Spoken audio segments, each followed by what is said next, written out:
सभापति महोदय, मञ्चमा आसीन प्रमुख अतिथिज्यू, विशेष अतिथिज्यू लगायत अतिथिगण, निर्णायक मण्डल, सबै पालक, उपस्थित गुरुवर्ग, मेरा प्रतिस्पर्धी तथा अप्रतिस्पर्धी साथीहरू लगायत उपस्थित महानुभावहरू, आज मिति 2082 मङ्सिर 24 गते श्री इर्खु माध्यमिक विद्यालयको 66औं वार्षिक उत्सवको शुभ अवसरमा आयोजन भइरहेको सामाजिक सञ्जाल अभिशाप होइन वरदान हो भन्ने विषय नगर स्तरीय वाद विवाद प्रतियोगितामा म श्री सेती देवी माध्यमिक विद्यालय कक्षा 8 मा अध्ययन छात्र रेणुका तामाङ आयोजक प्रति यो अवसरका लागि कृतज्ञता प्रकट गर्दै आजको पक्ष अर्थात् सामाजिक सञ्जाल अभिशाप नभनी वरदान हो भन्ने विषयमा आफ्ना भनाइहरू राख्न चाहन्छु।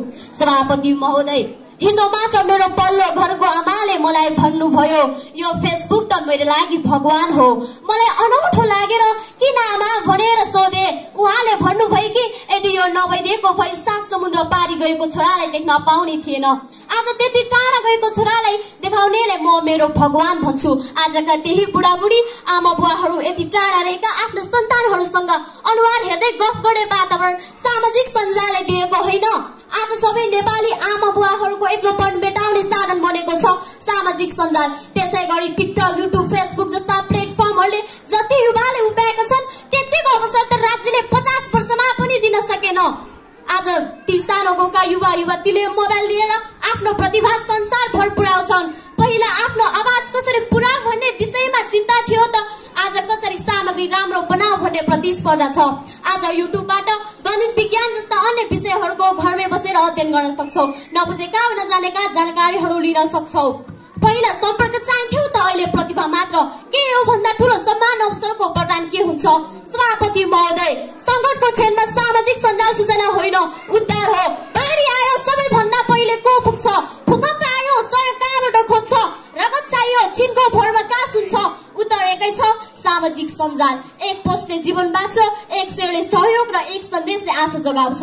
सभापति महोदय, सामाजिक सञ्जाल अभियन्ता अर्जुन भुसाल जो सामाजिक सञ्जालबाटै आफ्नो परिचय हराएका कयौं अनुहारहरूलाई परिचय दिन सफल भएका छन्। यही सामाजिक सञ्जालकै बलमा उहाँले हाम्रै वडा नम्बर 10 की स्वस्तिका केसीको 14 वर्षपछि आमा बुवासँग पूर्ण मिलन गरे आफ्नो परिचय दिन सफल भएका छन्।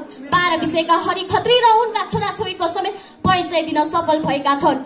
पत्रकार भोजराज थापा यही सामाजिक सञ्जालकै अभियान गरी ब्लड क्यान्सरबाट पीडित जस्मिन बस्नेत बहिनी हालै भारतको राजीव गान्धी अस्पतालमा बोनमेरो ट्रान्सप्लान्ट जस्ता जटिल रोगको उपचार गर्ने सम्भव भएको छ।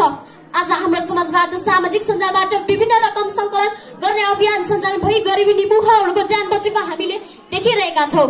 सभापति महोदय, गत भाद्र 23 र 24 गते नेपालमा भएको जेनजी आन्दोलनको स्मरण गराउन चाहन्छु। यो आन्दोलन विश्वकै इतिहासमा छोटो समयमा सातो परिवर्तन ल्याएको छ। डिस्कोड तथा अन्य सामाजिक सञ्जालकै बलमा यो आन्दोलन सफल भएको छ। के यो सबै अभिशाप भएरै भएको हो त? सभापति महोदय, मेरा विपक्षमा बोल्ने साथीहरूले भन्नुभयो कि सामाजिक सञ्जाल दुरुपयोग हुन्छ। दुरुपयोग त पानीको पनि हुन्छ। के पानी अभिशाप भयो? दुरुपयोग त औषधिको पनि हुन्छ।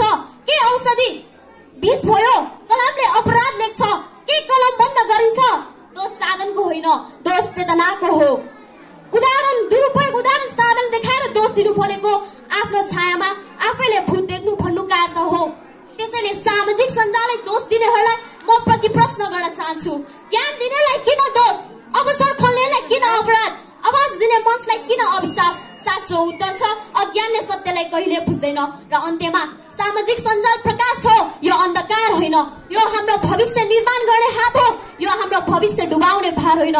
यो युवाहरूको हतियार हो, सम्भावनाको नक्सा हो, आकांक्षाको बाटो हो।